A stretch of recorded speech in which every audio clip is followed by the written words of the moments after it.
شیخ المشائخ خواجہ قطبالدین بختیار کاکی اوشی رحمۃ اللہ علیہ روزانہ رات کو 3000 مرتبہ درود شریف پڑھتے اور اس کے بعد سوتے تھے۔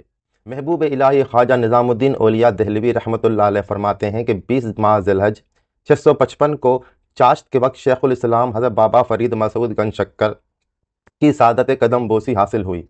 درود شریف کے فضائل بیان فرماتے ہوئے آپ دیدہ ہو گئے اور یہ حکایت بیان فرمائی کہ ایک شب حضرت خواجہ حکیم سنائی غزنوی نے حضرت رسالت مآب صلی اللہ علیہ وسلم کو خواب میں دیکھا کہ حضور صلی اللہ علیہ وسلم اپنا روئے مبارک ان سے چھپاتے ہیں۔ خواجہ حکیم سنائی دوڑے اور قدموں کو بوسہ دے کر عرض گزار ہوئے کہ یا رسول اللہ صلی اللہ علیہ وسلم، میری جان آپ پر قربان ہو، کیا سبب ہے جو آج مجھے یہ دیدار سے محرومی ہو رہی ہے؟ حضور صلی اللہ علیہ وسلم نے خواجہ سنائی رحمۃ اللہ علیہ کو گلے لگا لیا اور فرمایا کہ سنائی، تم نے اس قدر درود شریف پڑھا ہے کہ مجھے تم سے حجاب آتا ہے۔ بعد میں حضرت گنج شکر رحمۃ اللہ علیہ نے فرمایا سبحان اللہ، یہ بھی اللہ کے بندے ہیں جن کی کثرت درود خوانی سے حضور صلی اللہ علیہ وسلم کو حجاب آتا ہے۔ حضرت شیخ الاسلام غوث بہادر ذکریہ سہروردی ملتانی وصیت فرمایا کرتے تھے کہ دین تب ہی سلامت رہ سکتا ہے جناب رسول اللہ صلی اللہ علیہ وسلم پر جب تک وہ درود شریف پڑھتا رہے۔ حضرت خواجہ نظام الدین اولیاء دہلوی رحمۃ اللہ علیہ فرماتے ہیں کہ میری والدہ ماجدہ حضرت بی بی زلیخا رحمۃ اللہ علیہ کو ان کی زندگی میں جب کوئی ضرورت پیش آتی تو وہ 500 مرتبہ درود شریف پڑھ کر اپنا دامن پھیلا کر دعا مانگتی تھیں اور پھر جو چاہتی تھی وہ انہیں مل جاتا تھا۔ سیدنا شیخ محمد صفی الدین ابو المواہب شاذلی تونسی دن میں 1000 مرتبہ یہ درود شریف اللہم صلی علی سیدنا محمد وعلی آل محمد پڑھا کرتے تھے۔ آپ 1000 کی تعداد پوری کرنے کے لیے بعض دفعہ جلدی پڑھا کرتے تھے۔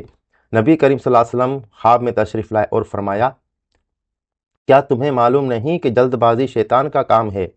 ٹھہر کر ترتیب سے بنا سنوار کر پڑھا کرو، اگر کبھی وقت تنگ ہو جائے تو پھر جلدی پڑھنے میں کوئی حرج نہیں ہے، یہ بنائے فضیلت ہے، ورنہ جس طرح بھی درود شریف پڑھو وہ درود ہی ہے۔ حضرت سیدنا شیخ ابراہیم مطبولی رحمۃ اللہ علیہ ولایت میں بڑا اونچا مقام رکھتے تھے۔ حضور نبی کریم صلی اللہ علیہ وسلم کے سوا آپ کا کوئی مرشد ہی نہیں تھا۔ آپ قاہرہ مصر کے محلہ حسینیہ میں جامع مسجد امیر شرف الدین کے دروازے کے قریب بھنے ہوئے چنے بیچا کرتے تھے۔ کثرت درود شریف کی وجہ سے آپ نبی کریم صلی اللہ علیہ وسلم کو کثرت سے خواب میں دیکھتے تھے۔